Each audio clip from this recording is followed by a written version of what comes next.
Hi folks, so I've been meaning to do this for literally years, and this is one of the first times that I've actually remembered while I've been in the process of setting it up. So I want to show you a flick through of the version of bullet journaling that I actually use as someone with ADHD who is not particularly artistic. You'll see if you Google it, go on Instagram, whatever, bullet journaling, Bujo, all the beautiful spreads that people do, like weekly spreads and monthly spreads and title pages, and I did some of that over lockdown when I couldn't go out, I wasn't doing a lot of that, so I used doodling in my journal then. But this is a practical process designed for people with ADHD, created by someone with ADHD, Ryder Carroll. He put this together through trial and error, and this is my variation on it, which is stripped back to the bare bones of the bits of that process that he described that I actually use. And I've spent, as I say, years working out which bits work for me and which bits don't. So I invite you to come and look somewhere where I don't generally show people. This is my journal. I made this cover out of just a rectangle of red leather that my brother had given me, and it's got some threads to stick inside the book. And I have a 300 page A5 notebook that I like to use. I like it black. I like it without without rings, so that I don't get it caught on things in my bag. And I like this because it's got lots and lots of pages, and these can last me up to 12 months if I'm busy enough that I'm not journaling a lot. So on the first page I like to write like the dates that it actually starts and finishes. I haven't done that yet because I haven't finished this one, but that means that, and then I will also write it along the spine so that on the shelf I can see the different dates. And then the very first thing I put in here are my big dreams and main goals for like the next 5 years and for this year. As a reminder, you don't need to see what those are, but I've got like a little checklist of things, of steps towards it that I'm checking off. And this is the Goblin Masquerade as my event on the 9th of March, which I'm really looking forward to. So that's one of the things I'm up to. And then the next thing along, and the most important thing, is actually your contents page. So this book doesn't come with page numbers. I number it alternate pages, and I basically just do, I don't know, 20, 30, 50 pages at a time, as I get to them, and then I'll input them, write them into and add them into the contents page with what page those things are on, basically as it comes up. So as I get to it, and I might go a month without adding anything in, and then I'll feel like organising things, so I'll sort of use that as a way of looking through the stuff that I've done, and reminding myself where I've been and what's been going on. It's a really good way of helping you to remember to review things and remember where you are and make a note of what tasks you've got left to do. And I've got a key at the top, and I always include a key because I'll forget what it means. In this instance, this is the key for the contents. There's a little box for to-do items, so if there's a page with a lot of to-dos, I'll put a little box next to it to remind myself that I need to come back to it. I'll tick it off when it's done, and I do that for individual tasks as well. And then I've got a little pentagram for ideas, so that's a page of ideas, for things that I might want to look at again later. And then I file them through like June, so that you can see where it happened in time. But June, that also, page 17 is where my month of June starts. I've got things in there like a template of things I use for packing for when I'm going away, master project list, etc, etc. And that just means that I can find things again if I'm looking for them. But the main pages in this, and this is where I keep the ribbon bookmark, is the monthly pages. So I title it up with February, I tend to leave a blank page for putting notes from January. As I think of things that need to go back in January, I can add that in. And then I will actually leave that space underneath the title, underneath the month title, blank, because at the end of the month, when I tear off the calendar page, I stick it in there so that I can see all the things that I did in that month nice and easily at the end that were actually on my calendar that may or may not have made it into the book. These are the main pages. So my main pages for February, this is the like month overview, and I haven't filled in my calendar yet. This is why I wanted to show you it now. Again, I put February at the top because it makes it nice and easy to see where I'm at. And then just the dates down the side, and I've circled the Saturday and Sunday and underlined the Wednesday so I can see where I am in the month nice and visually. I like to have a list of regular rituals, so things I want to do daily. Media, so stuff I've read or watched, because I like to be able to look back at that. And then the main things that I want to remember. So here I've got a list of foci. They're things I want to focus on.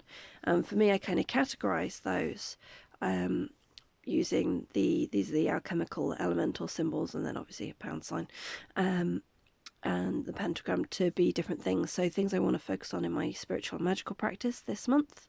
For fire, that's like the main creative focus. For air, that's mental health. For water, that's sort of emotions and relationship. For earth, that's the body, so any physical health things. So I might put focusing on diet or like walking a mile a day or whatever. And then anything like financial or career wise I want to put on there. And then I've got a bit of space in case there's anything else.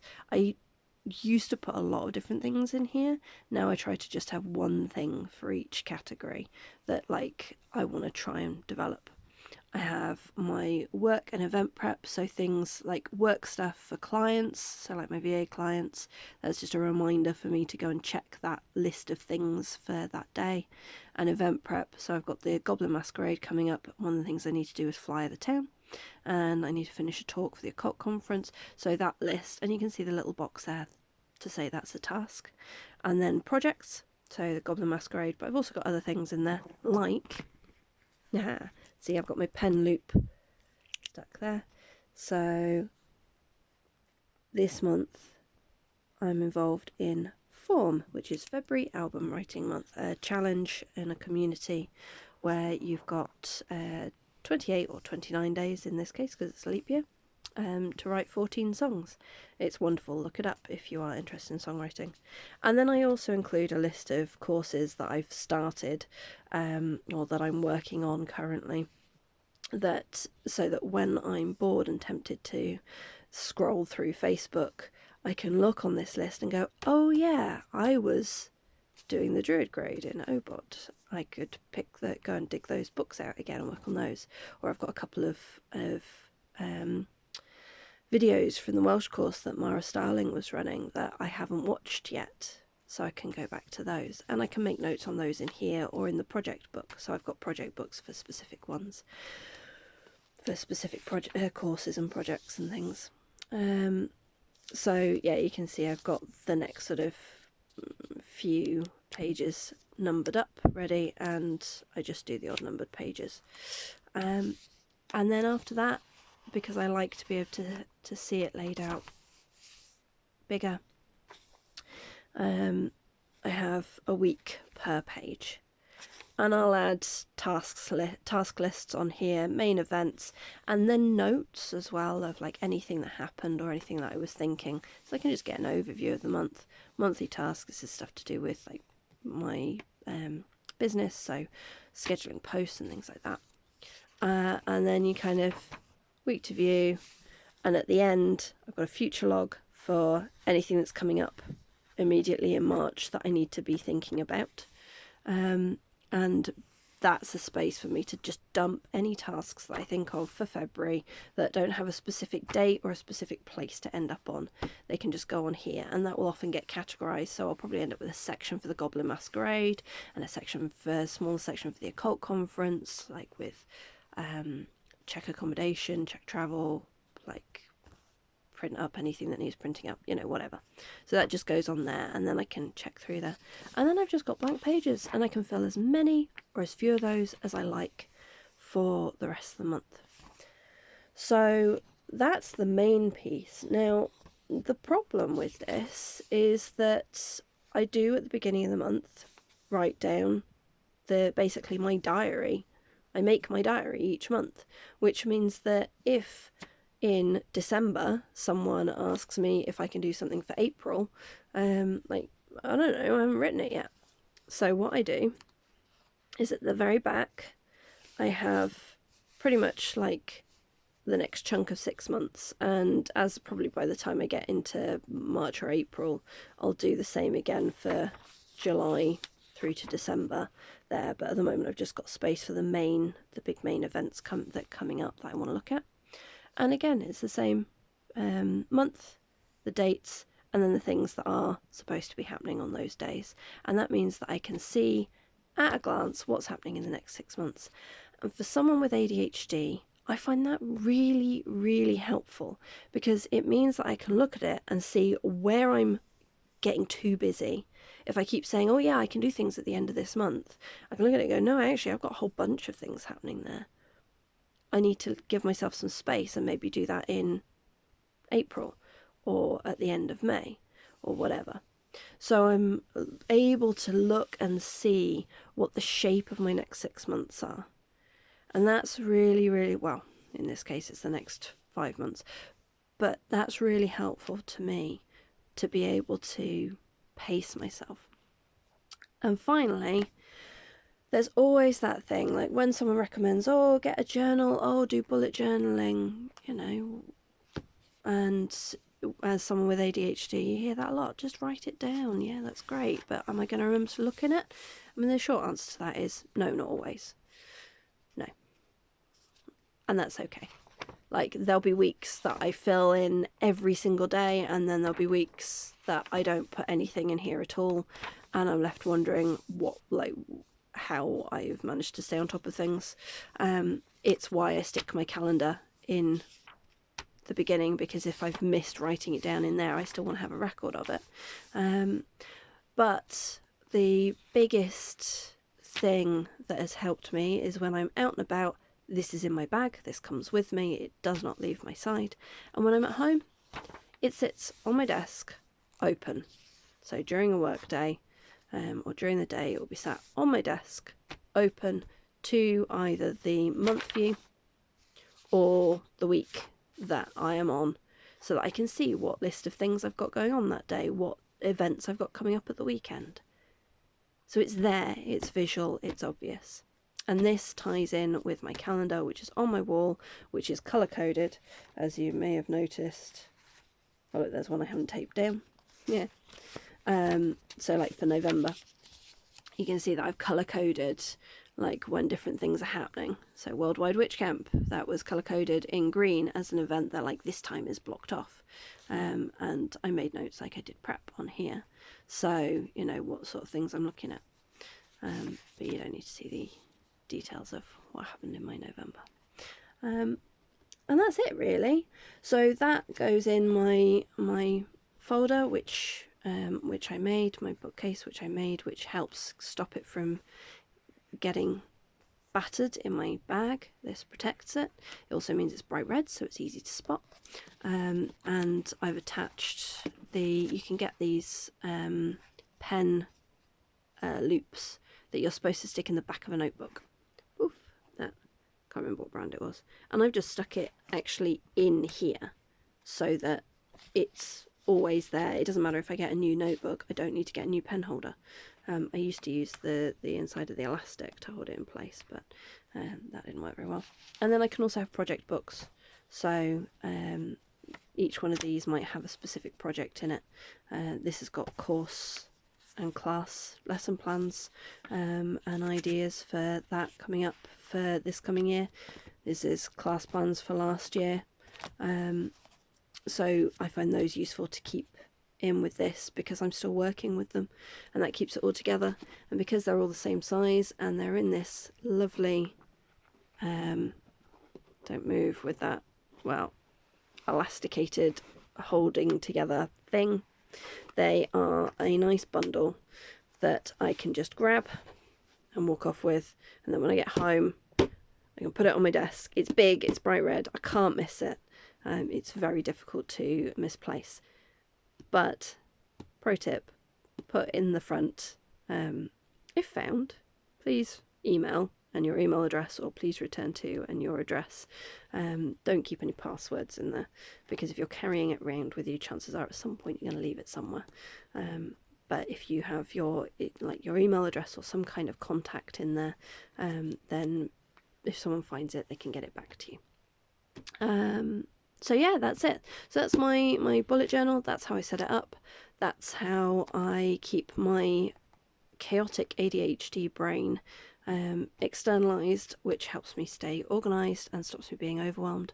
If I feel like I'm getting overwhelmed, I open this up, I turn to the next blank page, and I start dumping whatever I'm thinking onto that page, whatever I'm feeling is overwhelming me onto that page, and then I can organize it from that page into, well, that task needs to be done by this time. I'll put it in the calendar, in the diary, in the weekly thing where it needs to go. So I hope that's been helpful. I hope that has maybe inspired some of you that have looked at the beautiful, intricate, complicated bullet journals that other people do and go, I can't do that. I need something to help my brain stay organized, but that's just overwhelming. That's how I respond to them. I love looking at them, but yeah.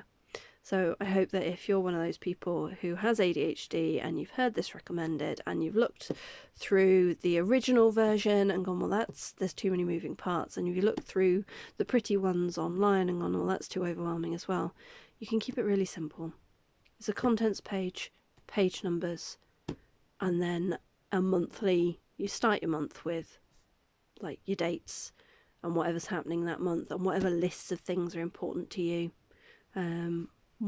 And as you go on, month to month, if you find that you're making headers and you're not using them, then stop including those headers.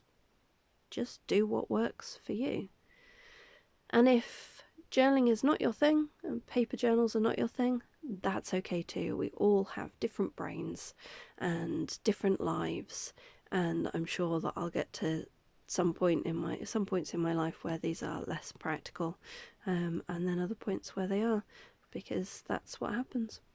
I would honestly love to be able to have everything tidily onto Google Calendar so that it all syncs up and I don't need to copy things from place to place, but that just doesn't work for my brain. So for me, it all goes in here, which is fun. And then when that notebook is finished, I write down the dates of when it was from, and it goes on the shelf, and I've got a record of all the stuff that I've done over the years, and that's quite fun as well when you want to look back.